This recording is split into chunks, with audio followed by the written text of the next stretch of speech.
Hi, this is James. Still no Beeler, but he collaborates all good. Today with me I have Greg Tannahill. Hello. And he's going to answer some questions about stuff. Maybe you've been listening to these things. So, we'll start with the basics. What exactly is a tabletop RPG game? Alright, so from my perspective, a tabletop RPG game, with the RPG being role-playing, is a game where a group of people sit down to collaboratively tell a story with generally some challenges to overcome on the way. It can be a whole range of things. In my case, the games I tend to run, there's a big focus on telling that story collaboratively, but there is one person who's in charge, which is the GM, which is me, and I set some challenges in the way of the players that they have to overcome, either in the form of problems or in the form of character development. Excellent. That was a really great answer and precise. Okay, right. So you're running something. Maybe you're running the glorious disaster of President for Life Saturday. Barring being hit by a bus, I am definitely going to be running it. Thank you for inviting me to bring this game to Contour. April 8th. April 8th. So my name's Greg Tannahill, and I'm running the game. It's The Glorious Disaster of President for Life Saturday. It's a comedy game. It should be funny. I expect people to laugh. It's the sort of game that you can get loud at. Excellent. In The Glorious Disaster of President for Life Saturday, you play the dysfunctional government of a small Pacific island. On the day when everything goes wrong for that island. The player who turns up to the table dressed most outrageously is given the role of President for Life Saturday. Nice. And President for Life Saturday is given a number of envelopes that represent the cabinet portfolios of the government, and it's the President's job to distribute those to the players at the table. Because this is not a terribly competent government, the players know only what is in the envelopes about the island. Everything they know about the country they are governing is what is on the pieces of paper in the envelopes. Wow. Some of the pieces of paper are not terribly helpful. The president has to give out all the envelopes, so the president has no envelopes and therefore knows nothing. It's a crazy game. It's a pretty silly game. I ran this in Melbourne for Arcanacon a couple of years back, and the Melbourne people loved it, so I'm hoping that Canberra loves it too. Hopefully. Cool. Okay, so what made you start wanting to run your own games? How long have you been doing this all for? Since primary school, I got given a copy of the original Dragon Warriors books, and I had a cousin who was playing AD&D, and I got to read some of his books. And the only way to get to play these was to organise the game myself. And that meant being the GM, and I've been the GM ever since. I much prefer running to playing, although playing can be good. And I've gone through a whole bunch of systemed games and then got into writing their system stuff, especially once I started coming to Fenno, and I really love it.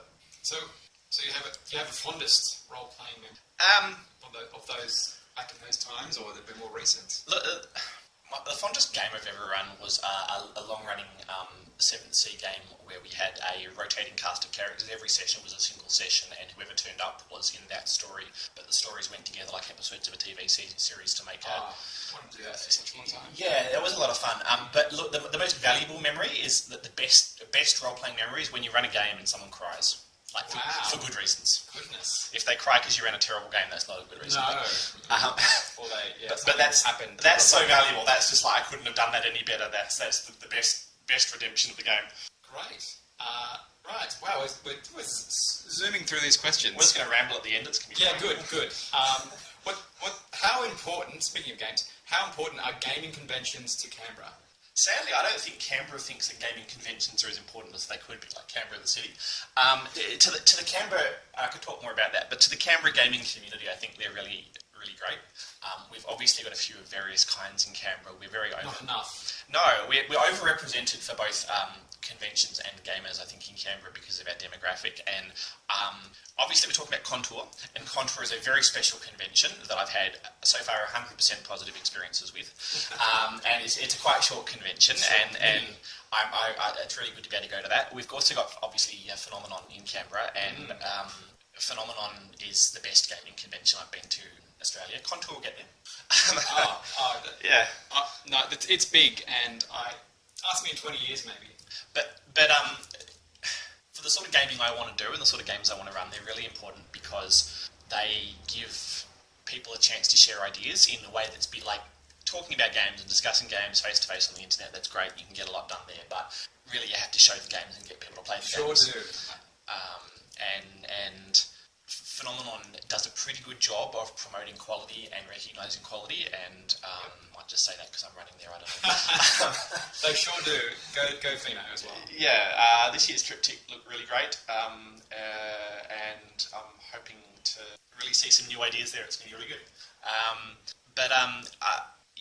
I'm really excited by Contour because Contour offers a sort of like a little snack-sized RPG to fill in some of that. That is the idea, yes. It's got a really great venue. James is very enthusiastic about running it. I want to do stuff so bad. I want to do all the other things that aren't happening that I hear about and I go, oh, that sounds awesome. When's it running? I don't have a venue. I don't have players. Okay. Yeah. Okay, so last big question. Hopefully you can ramble as much as possible on this one. We'll go back to some of the early ones. Yeah, what steps do you take when you design your games? You've been designing games for a while. Yeah, so I can't remember the first Pheno I did. 2000 and I don't know. I'd have to go back and look. But so I've got about 14 or so convention games by this point. So that implies I've been to 14 or so conventions where I've run a game. First thing is usually I have an idea that I like to explore. I've got a whole bunch of ideas in a file on my computer that are they sound like great ideas, but they have an obstacle to turning them into games. And from the idea, I have to go, does this idea actually have 4 to 6 characters that have things to do? Because that's a problem sometimes. I keep coming up with ideas for police stories, and police stories where you have 4 to 5 people that don't break the party are difficult because police don't travel around in packs of 4 to 5. Not usually. You need to ask whether there is sufficient content to fill the time, whether there's going to be things to do for 3 hours that are interesting things that aren't railroady, that aren't meaningless choices, and also make sure it can be finished in 3 hours of the convention game, which is another problem. It's a skill I do not have. So I think about once I decide that there's a game there, I start thinking about who those characters are, and one of the things here is I need to make sure that all those characters feel like they're the protagonist of the story. None of you could theoretically write a game where someone understands they're the sidekick, and there's ways of doing that, but generally you want everyone to be able to look at the story and go, this is a story about me, not a story about the person to the right of me that I happen to be in. And once I've got a sense that all works, I sit down and write the character sheets, and that's one of the things I'm better at, I think, as a game designer. My prose writing for character sheets is quite strong. People tend to give me feedback. That's one of the stronger elements of the game. Good. So I err a bit on the heavy side. I usually write double-sided sheets, which is a lot for people to read, and that causes problems sometimes. But on the other hand, it's maximising my strengths.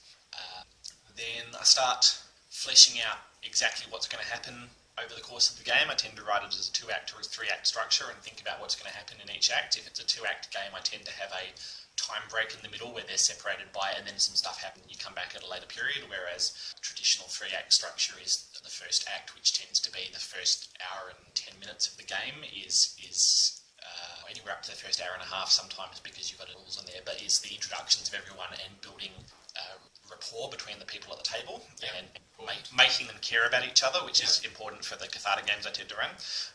The second act is obviously a bit problem focused. It's developed on you've got a problem to solve, and the way they solve it buys them ownership of the ending, makes them invested in how things are going to end because they end that way because of things they did. And then the third act is resolving the problem and all the catharsis. It's all everyone revealing their secrets to each other and validating each other. That's where you get the tears. And if I've got content to fill all those acts, at that point, when I've written it down, I go, this is a game that's worth playtesting, and so I bring it to playtest, and I see if it works, and I see if people enjoy it, and I see if it all falls over, and if it survives the first. I've got a group that I take it to for first playtest that are very, very positive. I feel like I could bring them a bag of crap and they'd find some fun in it, so they're really good to start. It can be tricky, yes. And then, ideally, a second group would be a group of non-role players, or the group I was telling James about a little bit before that come from a non-role playing background, who are a little bit harder because they're not quite as expert in finding the fun, but they're really great players. And I know if it works for them, it's going to work for new players and players who don't necessarily bring the top level skills to the table. This has been really hard on that group. They do actually bring some top level skills, but they're not veteran con-goers, I guess is what I'm saying, and they're not going to be super hard on it simply because they've played all the best games. And then if I get a third playtest, I like to run it for other game designers or Fenno writers, because they're going to be the hardest and most focused on it. Absolutely.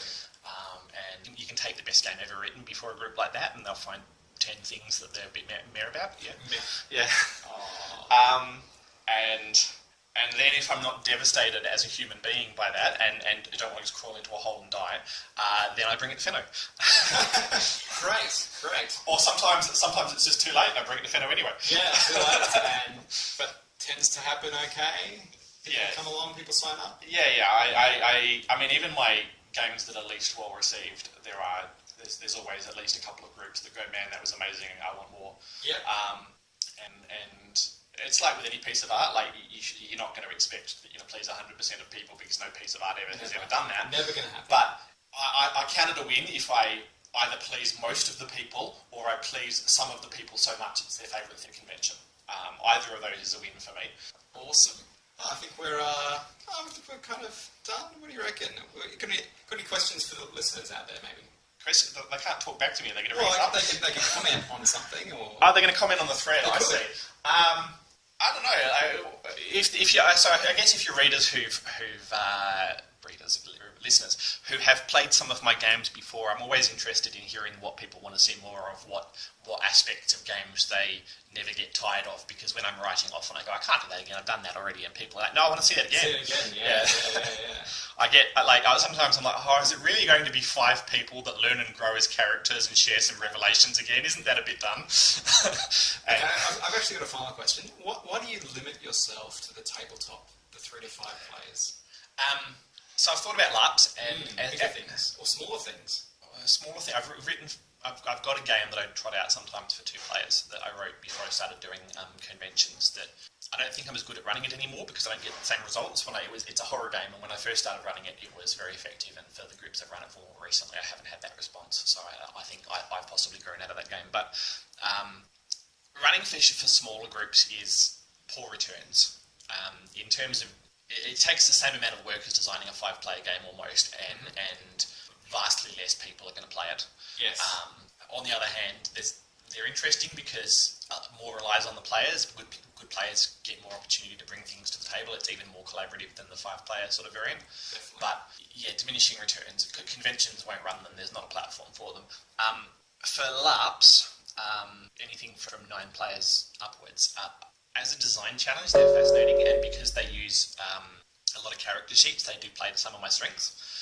It's much more a case of write the character sheets and then set everything in motion and stand back in a LARP. I mean, you don't literally stand back, but there's more of that, and that's interesting to me. But I don't collaborate well, and you want backup on a LARP. Even the smallest LARP, you're going to want some backup.